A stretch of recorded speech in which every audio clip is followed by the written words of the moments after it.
Nesse vídeo vamos falar sobre os capítulos 7 a 9 de Jeremias. E só continuando, você vai notar isso em todo o livro de Jeremias, quanta dor que Jeremias sentia, que é um ministério de tristeza por ver a destruição que viria sobre o povo dele por causa de anos e anos e anos de rebeldia persistente.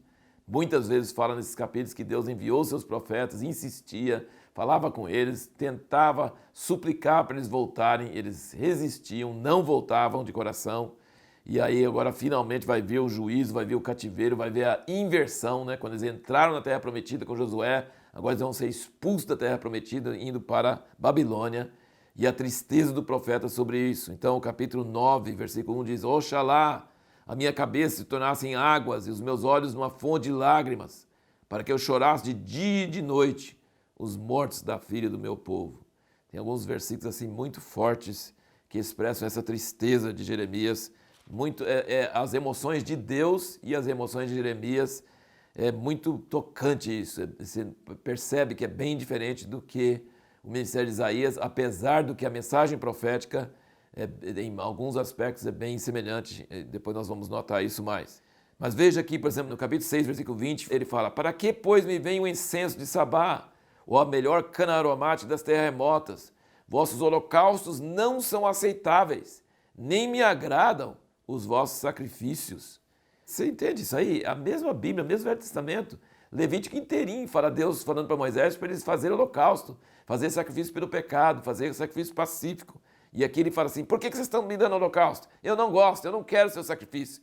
E aí dá para pensar, mas por que Deus está falando isso? E aí a nossa pergunta no último vídeo foi: o que Deus realmente queria do povo dele? Parece que pelo jeito não é sacrifício. Apesar de falar sobre sacrifício em Levítico, não é isso que ele fala. No capítulo 7, versículo 4, ele fala assim: não vos fieis em palavras falsas, dizendo: templo do Senhor, templo do Senhor, templo do Senhor são estes.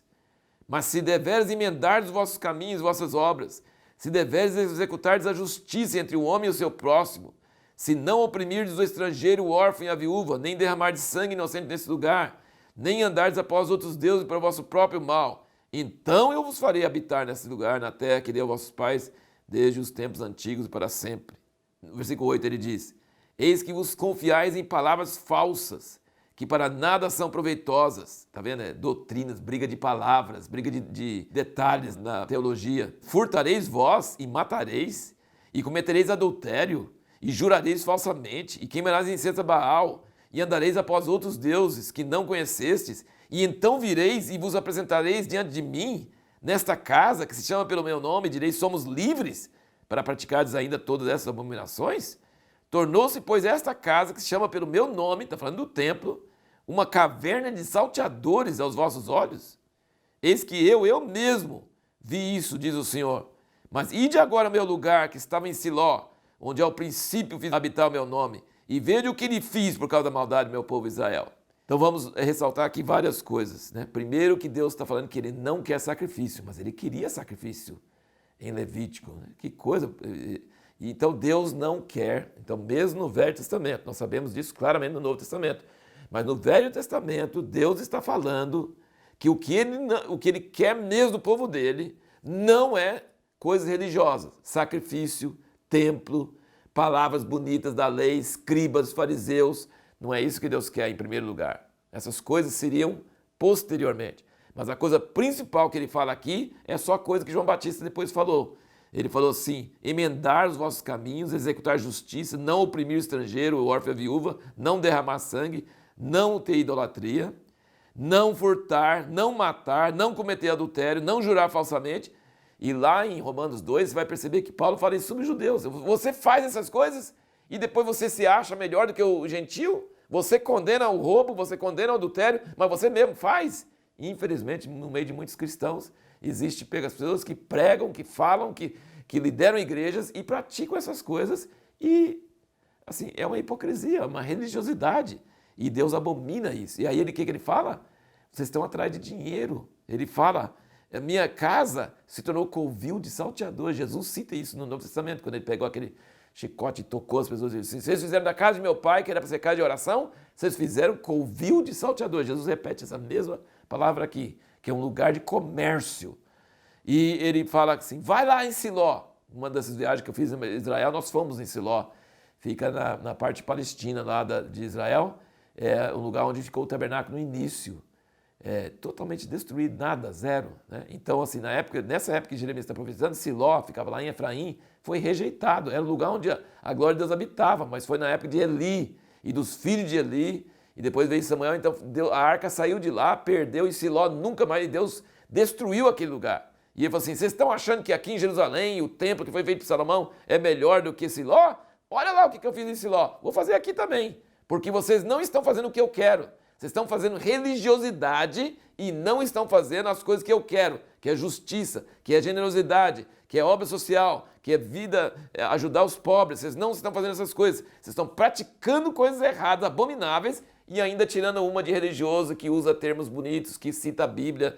Então ele está muito bravo com isso, coisa muito séria. No 7, no versículo 21, ele diz, assim diz o Senhor dos Exércitos, Deus de Israel, ajuntai os vossos holocaustos aos vossos sacrifícios e comei a carne, pois não falei a vossos pais no dia em que os tirei da terra do Egito, nem lhes ordenei coisa alguma acerca de holocausto e sacrifício. Mas isso lhes ordenei, dai ouvidos à minha voz, e eu serei o vosso Deus, e vós sereis o meu povo, andai em todo o caminho que eu vos mandar, para que vos vá bem. Mas não ouviram, nem inclinaram seus ouvidos, porém andaram nos seus próprios conselhos, no propósito do seu coração malvado, e andaram para trás e não para frente. Desde o dia em que vossos pais saíram da terra do Egito até hoje, tenho-vos enviado insistentemente todos os meus servos, os profetas, dia após dia. Contudo, não me deram ouvidos, nem inclinaram seus ouvidos, mas endureceram a sua cerviz, fizeram pior do que seus pais. Então, quando eu li isso, umas vezes eu falei assim, mas ele falou, quando eu tirei vossos pais da terra do Egito, não lhes ordenei coisa alguma acerca de holocausto e sacrifício, mas Levítico foi quando ele tirou eles do Egito, e ele falou muito sobre sacrifício. Mas aí no 23 ele diz, mas isso lhes ordenei, dai ouvidos à minha voz, e eu serei o vosso Deus e vocês o meu povo, andai em todo o meu caminho que eu vos mandar, para que vos vá bem. No capítulo 19 de Êxodo você vai encontrar isso, quando Moisés chegou no Monte Sinai, e Deus fez aquela aliança com eles, antes de dar os 10 mandamentos, ele falou isso, ele não falou sobre sacrifício, de fato, em Êxodo 19, mas depois ele falou em Levítico sobre o sacrifício e o holocausto. Então Deus quer, em primeiro lugar, que a gente ouça a voz dele, que ande no caminho dele, que seja justo, que faça as coisas que Deus gosta, que ande naquilo que Deus gosta. É isso que ele quer. E depois as coisas religiosas, fazer sacrifícios e ter o templo e essas coisas, tudo aí ele aceita. Mas primeiro o que ele quer do povo dele não é nada disso. O que ele quer do povo dele não são ações ou rituais, ele quer mesmo a justiça e seguir o Senhor e ouvir a voz dele. Você vai notar esse versículo aqui em todo o livro de Jeremias. Vocês não quiseram ouvir a minha voz, vocês não quiseram me ouvir a minha voz. E quem não ouve a voz de Deus faz o quê? Segue seu próprio conselho, faz da sua própria cabeça, copia a cultura dos outros povos, segue a cultura da nação onde você está. No fim do capítulo 9, versículo 23, ele diz, assim diz o Senhor, não se glorie o sábio na sua sabedoria, nem se glorie o forte na sua força, não se glorie o rico nas suas riquezas, mas o que se gloriar, glorie-se nisto, e entender e me conhecer, que eu sou o Senhor, que faço benevolência, na minha tradução, mas recede, aquela palavra famosa dos Salmos, juízo e justiça na terra, porque dessas coisas me agrado, diz o Senhor. Então Deus não gosta das 3 coisas que o homem mais procura, que é fama, que é força e que é dinheiro. Né? Sabedoria, força e riquezas. Ele falou, não glorie em nenhuma dessas 3 coisas, mas glorie-se em ter temor do Senhor e me conhecer. E isso ele dá valor. No fim ele fala, no versículo 25 aqui do capítulo 9, ele diz, eis que vem dias, diz o Senhor, em que castigarei a todo circuncidado pela sua incircuncisão.